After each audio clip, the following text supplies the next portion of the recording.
Hey travelers, I'm back at Epcot tonight to show you around World Celebration, what it looks like at night. I'm over by the planter. Here's what it looks like on the ground. Here are those lights. They are supposed to change. I wonder if they change with the ball. That's what they're supposed to do. Let's see how that ultimately looks. By the way, the place is packed. I parked in Rocket 616 tonight, which is also the Marvel Universe number. But anyway, so yeah, it's it is very busy. I hope the show can be seen well from all around the World Showcase, because we're gonna need it. I am surprised there's nothing in the planters that lights up. That is an awesome looking light. I love that. There's several over here in this area. Here's another look at some of these lights. And this is right in front of Connections. We can see how the lights are changing. Oh, cool.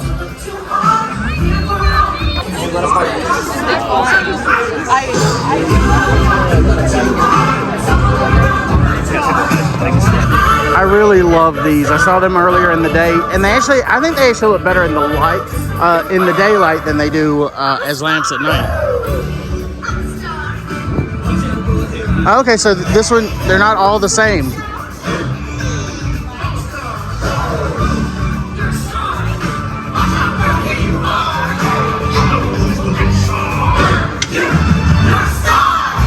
Over here in this like rustic tree area, it's very orange. It gives that sense of almost Cars Land, like the desert, like you're in Arizona or a desert in California.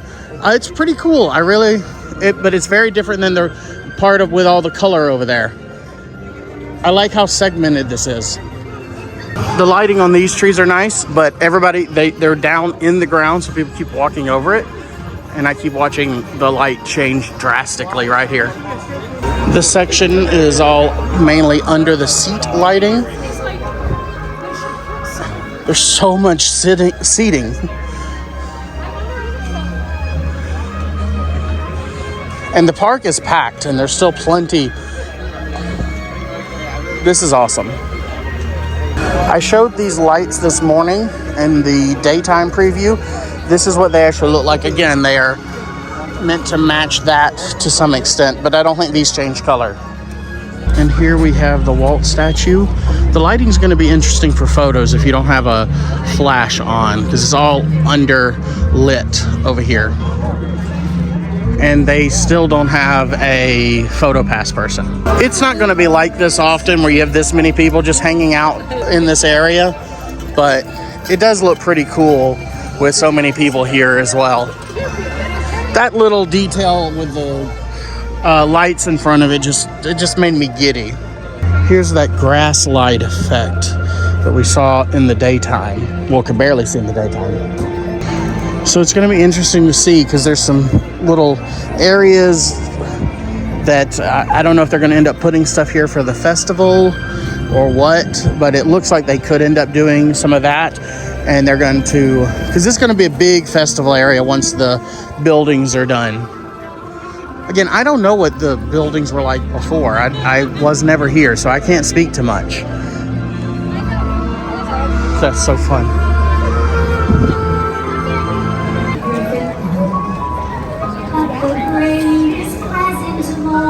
When we're together, Christmas tree, there'll be dreams coming true. I go almost any place, never feel at home. One thing, there is a photo pass person here, and everybody just keeps walking straight through, like they're not paying any attention. So please don't do that to folks. One thing I actually didn't notice earlier today was this little area that's opened up as well with another planter in the center. Nothing major here. Little stoplight looking lights up here, but this was all closed off as well.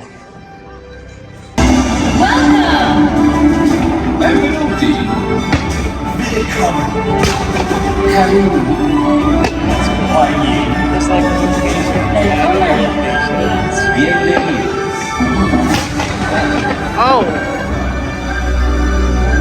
That's the new opening to Luminous, the nighttime spectacular at Epcot that launched December 5th. I really enjoyed the opening a lot. There are a lot of positives to this show and a few negatives. There are other places you can go watch the full video if you want to see it, but I thought I'd give you a review. It starts off with an original song. Now, I was watching from Germany, and I think the biggest thing about this show is that you can see it from pretty much anywhere in the park or around the World Showcase. And apparently you can even see a lot of it if you are watching from the new World Celebration.